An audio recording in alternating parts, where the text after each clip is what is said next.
আমি বলবো টিম এফর্টে গোল পেয়েছি, কারণ প্রথমত আমরা সেট পিসে গোল করতে পেরেছি, তো তার জন্য হ্যাপি। আর অ্যাজ এ ডিফেন্ডার আমার মেন প্রায়োরিটি ক্লিন শিট রাখা থাকে, তো তারপরও আমি গোল করতে পেরেছি এবং ছখানা গোল করেছি এই সিজনে আপাতত। তো আমি হ্যাপি, আর মেনলি হ্যাপি যে টিম জিততে পেরেছে আমার গোলেতে।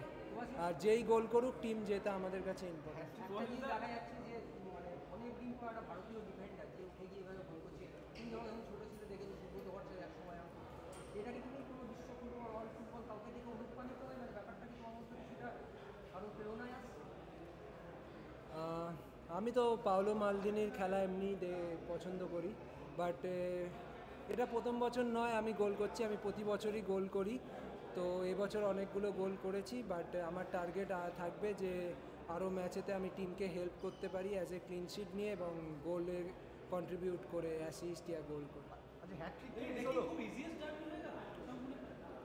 আমার তো মনে হয়নি ম্যাচটা খেলে যে ইজিয়েস্ট ছিল, টাফ ছিল, ওরা প্রচুর কম্পিটিটিভ ছিল এবং ওরা অনেক আমাদেরকে প্রবলেমও অনেক জায়গায় ক্রিয়েট করেছিল, বাট অ্যাজ এ টিম আমরা অনেক বেটার খেলার ট্রাই করেছি এবং গোল আনতে পারার জন্য আমরা আরও মানে পরে গিয়ে অনেক ইজিলি খেলতে পেরেছি।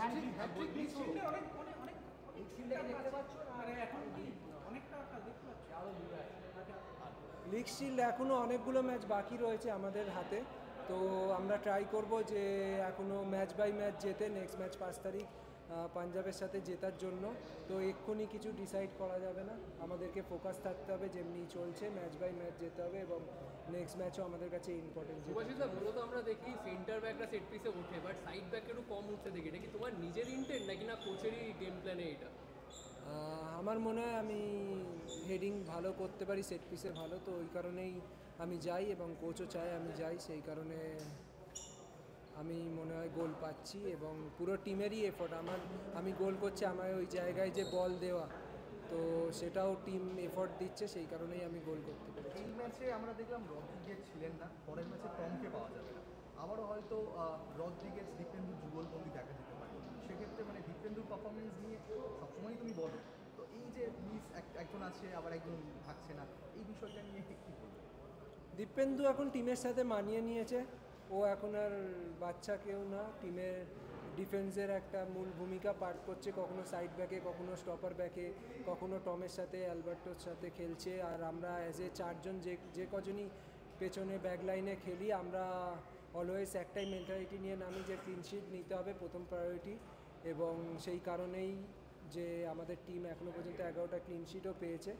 তো আমি চাইবো যে আগে গিয়ে আরও ক্লিন শিট নিতে পারি, আর আমাদের আইএসএলের রেকর্ড আছে ক্লিন শিট বিশালই পেয়েছিল আমরা মোস্ট ক্লিন শিট, তো ওটা এবছর যদি আমরা ব্রেক করতে পারি তো এটাই আমাদের টার্গেট।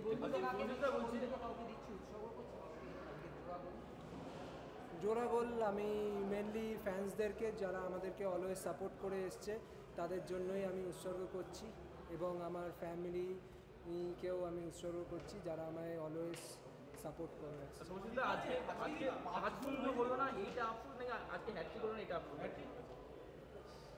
আজ টিম জিতেছে, এতে আমি খুশি। Thank you.